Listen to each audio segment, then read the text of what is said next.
नाही, प्रामुख्यानं संजय राऊतांच्या पुस्तक प्रकाशनाचा कार्यक्रमाला अजून वेळ आहे, परंतु सातत्यानं गेल्या 5-6 दिवसापासून इलेक्ट्रॉनिक चॅनलच्या माध्यमातून किंवा काही जे त्यांचे काही सहकारी आहेत त्यांनी ज्या बातम्या पेरल्या आहेत त्या बातम्यांच्या अनुषंगाने वेगवेगळ्या कहाण्या आम्ही ऐकतोय. खरं तर हे मार्केटिंगचं स्किल त्यांचं वाख्यांनाजोगं आहे. म्हणजे मी खरोखर त्यांचं कौतुक करतो की एखाद्या कुठल्याही प्रोडक्ट आहे त्या प्रोडक्टचं मार्केटिंग कसं करावं तर ते संजय राऊतांकडनं शिकावं. आणि नाव पण त्यांनी असं मस्तपैकी दिलेलं आहे की नरकातून स्वर्ग. नरकात गेलेला माणूस एकदा स्वर्गात कशाला जाईल मला सांगा.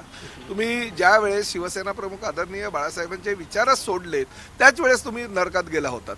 त्यामुळे आता त्या नरकातून स्वर्गात तुम्हाला कुणीही घेणार नाही. ज्या वेळेस तुम्ही काँग्रेस आणि राष्ट्रवादीबरोबर आघाडी केली, जी आघाडी कुणालाही राज्यातल्या सर्वसामान्य शिवसैनिकांना मान्य नव्हती, तेव्हाच तुम्ही नरकात गेला होतात. आणि आता नरकातून स्वर्ग म्हणून अशी काहीतरी पुस्तकाचा प्रकाशनाचा कार्यक्रम तुम्ही घेताय आणि वेगवेगळ्या बातम्या सोडताय. त्यामुळे काही काही गोष्टी राजकारणामध्ये ह्या घडत असतात. कोण कुणाला फोन करत असतं. आता तुम्ही कुणाला फोन केले आणि काय काय त्यांच्याशी बोललात, हे जर प्रत्येकाने जर राजकीय व्यक्तींनी जर बाहेर आणलं तर मला असं वाटतं की ह्या महाराष्ट्रामध्ये राजकारण नावाचं जे काही एक काही गोष्टी ज्या गुपित ठेवायच्या असतात तेच राहणार नाही. त्यामुळे ह्या गोष्टी होतच राहतात.